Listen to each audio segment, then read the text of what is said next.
C'est un nouveau départ pour le Mémorial Act. Nouveau président, nouvelle directrice, établissement public, nouveau mode de gestion. Tout cela nécessitait aussi un organigramme auquel nous sommes en train de travailler et aussi une mise en mouvement du personnel de telle sorte qu'ils comprennent bien dans quel esprit nous voulons travailler et dans quelle institution ils se trouvent aujourd'hui. Pour qu'ils puissent effectivement valoriser l'image du Mémorial Act. Tout cela, réunion ce matin avec les équipes, visite en bus des maires maintenant avec les équipes, repas tout à l'heure. Tout cela participe donc d'une nouvelle philosophie, d'une nouvelle image, d'une nouvelle pensée finalement que nous voulons pour le Mémorial Act. Ainsi le voulons-nous, la directrice générale et moi-même.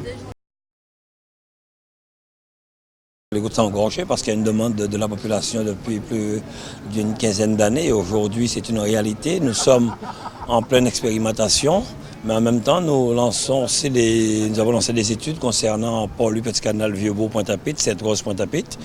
Donc si on y arrive, je pense que nous donnons un grand coup de main aux Guadeloupéens qui souhaiteraient aller travailler, laissant leur voiture. Et souvent j'entends les gens poser des questions concernant les voitures.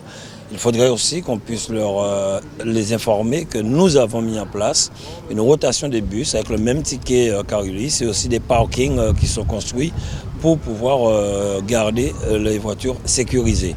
Donc c'est une expérimentation, il faut qu'on soit patient, on améliorera les choses au fur et à mesure, comme le Mémorial Act au départ qui était géré par la SEM. Aujourd'hui c'est un établissement public géré par un conseil d'administration et une directrice générale, donc voilà, il faudrait attendre. Nous aurons d'autres arrêts à aménager et nous espérons vraiment trouver à la pointe de la verdure un emplacement pour mettre en arrêt, car c'est où se concentrent la plupart des hôtels et ça permettra aux touristes de sortir directement au Gouzé, de venir au Mémorial Act et pourquoi pas aller à Pointe-à-Pitre et à Jarry. C'est plus qu'un atout parce qu'il va y avoir un brassage de personnes qui ne seraient pas forcément venues au musée d'eux-mêmes et qui là vont pouvoir, entre le travail, le bus, leurs véhicules qui vont laisser dans le parking du Mémorial Act, être un peu plus au courant de ce qui se passe à l'intérieur des murs.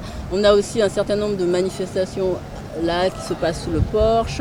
Donc l'idée est vraiment d'attirer et de capter en fait tous ces utilisateurs du bus des mers. Et c'est aussi pour ça qu'on tenait vraiment à faire cette visite, ce tour en bus des mers avec le président Chalus aujourd'hui.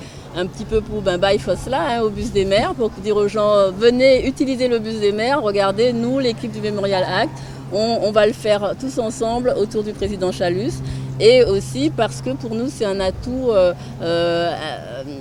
indéniable et vraiment on espère aussi que tous les touristes qui voudront essayer cette petite promenade en mer, parce que finalement on ne vit bien sur une île que de la mer aussi. En fait la mer c'est une grande dimension, c'est aussi une grande dimension du projet et il faut voir son île de la mer.